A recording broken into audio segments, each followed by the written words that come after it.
Sama. Halo teman-teman semua, sebelum mulai nih ya, izinkan aku untuk sedikit menyampaikan quotes dari Jayendra. Jayendra pernah berkata, perjuangan untuk bertahan hidup bukanlah dengan persaingan, tetapi dengan kolaborasi dan kerjasama dari hati yang paling tulus. Assalamualaikum warahmatullahi wabarakatuh. Halo semuanya, semoga teman-teman semua dalam keadaan sehat. Perkenalkan, namaku Noviahri Imratu Sadiah. Saat ini aku sedang menempuh studi S1 Pendidikan Bahasa Inggris di Universitas Negeri Malang. Sebagai seorang mahasiswa pendidikan, kami banyak sekali mempelajari teori pembelajaran. Nah, teori dan model pembelajaran ini merupakan salah satu bentuk kunci keberhasilan dari proses pembelajaran yang dilakukan oleh tenaga pendidik guna mencapai tujuan pendidikan. Nah, jadi jurusan kependidikan ini juga mempelajari proses dan persoalan yang berkaitan dengan pendidikan, baik secara teori maupun juga praktek. Singkatnya, pada ilmu pendidikan, kita bisa belajar nih, gimana sih cara mengajar yang tepat agar pembelajaran berjalan secara efektif gitu. Nah, setelah 6 semester, aku belajar berbagai macam teori pendidikan, termasuk manajemen kelas, kurikulum 2013, dan lain sebagainya. Ada satu nih hal yang menjadi pembahasan favoritku, yang sebenarnya juga baru aja aku pelajari di semester ini, yaitu pembelajaran bagi siswa abad 21. Jadi dunia ini kan berubah ya. Pembelajaran anak-anak zaman dulu dengan anak zaman sekarang itu udah beda. Dari zamannya aku mungkin dulu SD atau SMP itu beda sama anak SMP zaman sekarang. Zamannya Kak Hagi dulu SMP sama anak SMP zaman sekarang juga pasti beda gitu. Nah, sebenarnya anak-anak atau siswa itu nggak lagi datang ke sekolah kemudian belajar dan tugas guru itu teacher center atau tugas guru itu benar-benar menjelaskan pembelajarannya secara terus-menerus gitu. Sebenarnya pembelajaran mereka tuh ya udah berubah juga. Siswa yang seharusnya aktif di dalam kelas dan tugas guru hanya sebagai fasilitator dan juga controller gitu. Karena mindset dari anak-anak abad 21 juga diharapkan berbeda nih dengan siswa terdahulu seperti siswa dari 10 sampai 15 tahun yang lalu gitu. Bahkan tahunku yang baru belum sampai 10 tahun aja tuh kayaknya udah agak beda gitu. Nah, mungkin sekalian nih hari ini aku pengen banget sharing ke teman-teman teori pembelajaran atau mindset di siswa abad 21 tuh kayak gimana sih sebenarnya perbedaannya tuh seperti apa gitu. Jadi ini aku juga ambil dari jurnal yang kemarin sempat jadi bahan pembelajaran juga di kelas. Jadi ini teman-teman ada seorang peneliti nih menyatakan bahwa bangsa yang tidak siap menghadapi perkembangan ilmu dan teknologi yang berkembang sangat cepat ini akan dipastikan sangat tertinggal jauh dengan bangsa lain.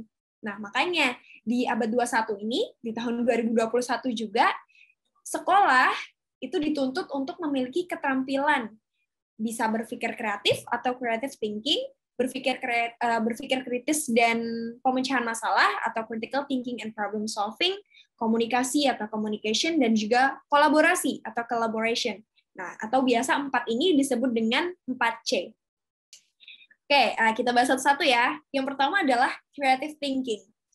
Nah, jadi metode pembelajaran yang digunakan pasti akan lebih ngajak untuk siswa untuk banyak berkreasi nih. Jadi anak-anak nanti siswanya bakal diberikan kegiatan-kegiatan yang memproduksi kreativitas dan juga inovasi. Jadi mungkin mereka akan bikin apa ya, kayak project atau yang lain gitu yang pasti akan ngajak mereka untuk berpikir lebih kreatif gitu. Terus yang kedua adalah critical thinking and problem solving. Mungkin kita tahu nih, tujuan berpikir kritis tuh sebenarnya untuk apa sih? Jadi, tujuan berpikir kritis itu untuk menjamin sejauh mungkin bahwa pemikiran kita itu valid dan benar. Dan kemampuan untuk berpikir kritis, maka nantinya siswa atau peserta didik akan dapat menyelesaikan masalah yang dihadapinya. Karena seperti yang kita tahu juga, permasalahannya di abad 21 ini pasti lebih kompleks, lebih sulit, dan kalau di Twitter itu ada sempat bilang modern problem needs modern solution gitu. Jadi nggak bisa kan kalau masalah yang ada sekarang itu pakai cara lama gitu, tapi harus juga pakai solusi yang baru. Kemudian yang ketiga adalah communication atau komunikasi. Jadi seiring berkembangnya zaman, kita tentunya perlu tahu nih gimana sih cara berkomunikasi secara efektif. Nah, karena dengan dapat berkomunikasi secara efektif, tentunya kita nggak akan kalah saing dengan negara lain. Dan itu bukan cuma hanya soal bisa bahasa, bisa ngomong gitu. Cuma sekedar bisa ngomong aja nggak gitu. Tapi gimana sih biar kita itu ngomong tuh nggak cuma ngomong aja, tapi ada manfaatnya juga, dan apa yang kita sampaikan itu bisa berguna gitu. Paling nggak bukan yang jelek-jelek gitu ya, bukan yang negatif kayak gibah atau gimana gitu. Terus yang keempat, ada collaboration atau kolaborasi. Nah, di bagian ini nih, yang saya pengen banget nge-highlight bagian ini dan kita bahas lebih dalam gitu. Karena aku ketika belajar mengenai 4 hal ini, itu baru sadar bahwa ada banyak banget metode-metode yang sebenarnya guru-guru kita udah gunain sejak dulu, tapi kita nggak sadar gitu. Kolaborasi sendiri dalam Kamus Besar Bahasa Indonesia itu diartikan sebagai kerjasama untuk membuat sesuatu. Dan kaitannya, kalau kita kaitkan dengan dunia pendidikan, para siswa itu nantinya dilatih untuk meningkatkan keterampilan berkolaborasi. Karena dalam meraih sebuah keberhasilan dan kesuksesan, tentunya nggak bisa nih dilakukan secara mandiri sendiri, tapi tetap membutuhkan bantuan dari orang lain. Nah, kolaborasi ini menjadi salah satu keterampilan penting bagi setiap siswa, karena nantinya mereka akan menghadapi kehidupan setelah mereka menyelesaikan masa belajarnya di sekolah. Bahkan pulang sekolah aja itu juga udah merupakan kehidupan ya sebenarnya, realita kehidupan gitu. Nah, kolaborasi ini akan mengingatkan kita sebagai makhluk sosial yang saling membutuhkan orang lain dalam kehidupan sehari-hari, seperti juga dalam kegiatan sosial, pekerjaan, dan juga karir. Dan juga teman-teman, untuk keterampilan berkolaborasi ini, itu bisa, kalau misalnya di pembelajaran yang aku pelajari kemarin, itu diimplementasikan pada kegiatan belajar itu ada banyak banget. Contohnya ada kerja kelompok, kayak misalnya diskusi gitu. Nah, diskusi ini setiap siswa akan terlibat dan aktif pada setiap kegiatan belajar ketika pembelajaran berlangsung. Jadi dengan berdiskusi, maka setiap siswa akan menyampaikan gagasannya terkait dengan topik tertentu, dan lahirlah nanti sikap saling menghargai, terus mereka juga akan menghormati pendapat orang lain, dan mereka juga akan belajar untuk mengambil sebuah kesimpulan yang disetujui dengan bersama. Dan kolaborasi ini pun juga sebenarnya sudah menjadi salah satu mindset yang ya udah dari zaman dulu kok sebenarnya kita dipelajari gitu oleh guru-guru kita, dan juga terbukti bahwa kolaborasi adalah mindset yang sangat penting di setiap lini kehidupan kita di tahun atau di abad 21 sekarang juga. Mungkin teman-teman juga udah tahu lah nih seberapa penting sih kolaborasi ini gitu. Karena kita balik lagi ya, tadi adalah makhluk sosial, jadi hal ini menjadi sangat bermanfaat bahkan ketika kita udah langsung terjun ke dunia kerja dan juga masyarakat. Dan kalau misalnya dalam sebuah perusahaan yang hebat, maju, dan dapat mensejahterakan karyawannya, tentu ditunjang dengan kerjasama semua pihak yang terlibat pada perusahaan tersebut. Nah, begitu juga dengan organisasi. Organisasi itu kalau misalnya dia udah dikelola dengan bagus, organisasinya udah internalnya juga udah bagus, kerja sama tim, kolaborasinya udah bagus, pengurusnya mau kerja sama, terus mereka juga sadar dengan job desk-nya masing-masing, dengan tugasnya, dan fungsi di organisasi itu, terus mereka juga saling mendukung program satu dengan program yang lainnya, itu baru kan organisasi tersebut juga bisa maju secara bersama gitu. Karena lagi-lagi nih teman-teman, kebaikan kolaborasi itu nggak berhenti hanya di ruang kelas aja. Itu juga mempengaruhi gimana di dunia kerja. Bahkan ada beberapa riset itu yang menyampaikan bahwa hal itu juga merupakan salah satu faktor penentu kesuksesan perusahaan. Sebab ia meningkatkan produktivitas para pekerja sekaligus mutu hasil pekerjaan mereka. Dan kolaborasi memudahkan para pekerja dalam mengembangkan diri, membuat mereka merasa lebih dihargai, dan membantu mereka memahami tujuan besar pekerjaannya masing-masing. Dan satu lagi nih teman-teman, kolaborasi ini menjadi salah satu hal mendasar dong dalam dunia usaha. Dan ini menjadi bagian penting dalam mendukung proses bertumbuhnya seorang pengusaha. Nah teman-teman, 4C ini tadi ada creative thinking, critical thinking, and problem solving, terus juga ada communication, dan juga collaboration. Ini jadi mindset yang diajarkan di sekolah dengan harapan nantinya siswa mampu menjadi generasi unggul harapan bangsa gitu. Nah, tadi ya ada sedikit penjelasan dari 4C yang merupakan mindset dari siswa abad 21. Nah, yang menarik adalah saya sebagai mahasiswa jurusan kependidikan dan dipersiapkan sebagai seorang tenaga pendidik, ketika belajar untuk calon peserta didik, itu justru saya yang belajar untuk diri saya sendiri gitu. Jadi merasa ada banyak sekali persamaan atau kesamaan yang saya rasakan ketika belajar dari pembelajaran ini dengan realita kehidupan yang ada gitu. Karena selain dari kuliah, saya juga cukup aktif di kegiatan luar kampus seperti program kepemudaan dan juga organisasi.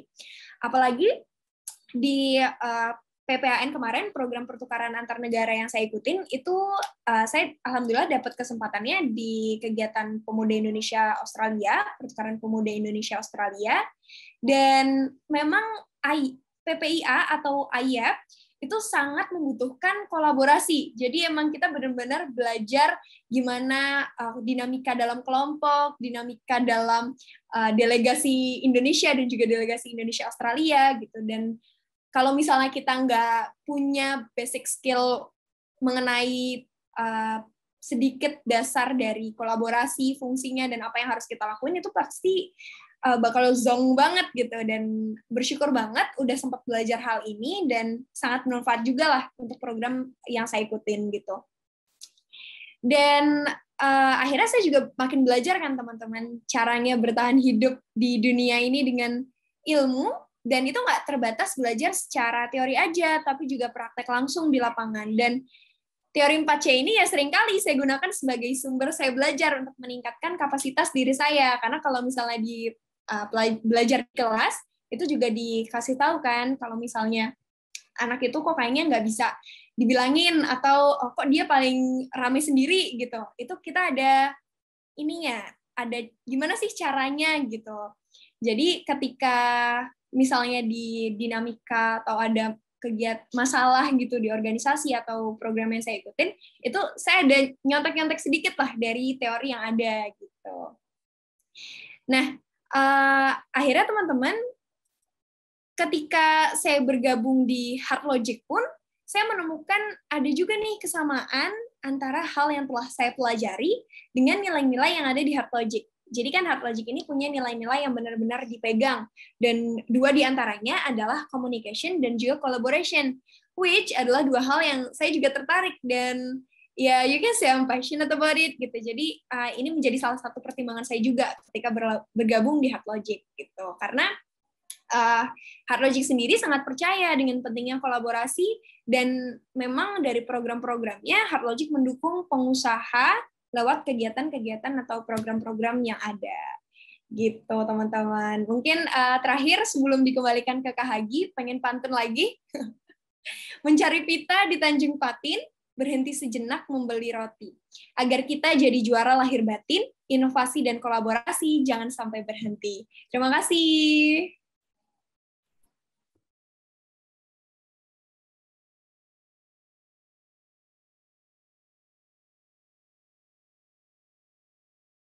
Oke, ini sebenarnya tadi juga sempat kan menjadi salah satu, seingat aku juga Kak Bern sempat ngomong kalau salah satu hal atau permasalahan yang datang itu bisa jadi adalah karena kita sulit memulai gitu. Jadi kalaupun sudah memulai, biasanya kita agak susah juga tuh ngejaganya gitu. Nah, kalau misalnya karena mungkin pemalu gitu ya, agak bingung mulainya tuh dari mana gitu. Menurut aku, mulai dari cari teman sih, cari circle gitu. Kalau aku emang setuju banget kalau misalnya teman itu sangat berpengaruh sama diri kita gitu. Jadi boleh dimulai dengan cari teman yang memang aktif gitu di misalnya maunya coba kolaborasi di organisasi gitu ya. Jadi boleh cari teman-teman yang aktif di organisasi gitu. Terus coba deketin dan ajak gimana sih caranya aku juga mau dong bareng sama kamu gitu. Kadang kan kita malu kayak aku datang organisasi, datang rapat gitu sendirian tuh malu gitu. Jadi kalau ada temen kan pasti bisa lebih berani gitu. Terus kalau memang untuk memulai kolaborasi itu menurutku memang nggak harus langsung ke lingkup yang langsung besar gitu ya, boleh ke lingkup yang kecil dulu. Kayak misalnya kalau di organisasi, misalnya organisasi kampus gitu, kita boleh coba kolaborasi yang di organisasi yang kecil dulu, kayak misalnya mulai dari himpunan. Kalau himpunan kan masih teman-temannya satu jurusan gitu. Mulai dari situ dulu. Jadi kalau misalnya udah mulai pede, kayak udah, kayaknya aku butuh nih kolaborasi yang lebih besar supaya bisa meningkatkan kemampuan dan kapasitas diri gitu. Itu boleh naik lagi, misalnya mau coba join ke organisasi di BEM fakultas atau mungkin coba di luar kampus kayak gitu. Jadi aku percaya banget sih langkah-langkah kecil sebenarnya bisa menimbulkan atau melahirkan hal besar gitu. Jadi yang penting mulai melangkah aja.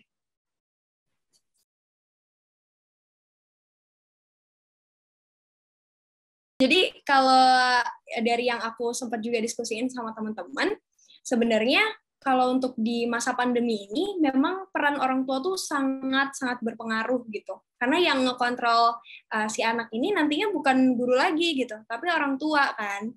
Jadi memang perlu banget nih kolaborasi antara guru dan juga orang tua. Nah, kalau seperti yang kami bahas juga, hal yang bisa dilakukan adalah ada report gitu, kayak daily report atau weekly report juga bisa. Jadi setiap seminggu itu dikasih tahu sama orang tuanya. Jadi orang tuanya tuh melaporkan apa aja sih anak-anak ini selama di rumah tuh udah belajar apa aja gitu. Dan tugas-tugas dari guru walaupun mungkin nggak bisa terlalu berat ya, karena sekarang juga lagi pandemi, mereka juga mungkin anak-anaknya banyak yang agak tertekan atau gimana gitu. Kolaborasi-kolaborasi yang bisa dilakukan sebenarnya bisa kecil-kecil aja, kayak diskusinya nggak perlu diskusi yang berapa banyak gitu siswanya, tapi bisa yang kayak berdua-berdua aja gitu. Jadi mereka bisa sambil video call atau telepon gitu. Sebenarnya itu juga bisa meningkatkan atau bisa mengasah kemampuan berpikirnya juga. Mereka kan walaupun berdua tetap akan belajar menghormati pendapat temannya yang satu lagi kan gitu. Jadi memang nggak bisa muluk-muluk sih, nggak bisa kita langsung minta hal banyak dan kayak maunya hal-hal yang benar-benar mengasah gitu. Tapi emang hal-hal kecil juga gitu. Jadi supaya anaknya juga belajarnya tetap enjoy kayak gitu. Ya, benar-benar. Subscribe ke heartlogic.com dan jangan lupa untuk mengunduh Pranala App. Untuk video terbaru, kamu bisa klik video di kanan atas. Dan untuk video rekomendasi, bisa klik video di kanan bawah. Terima kasih.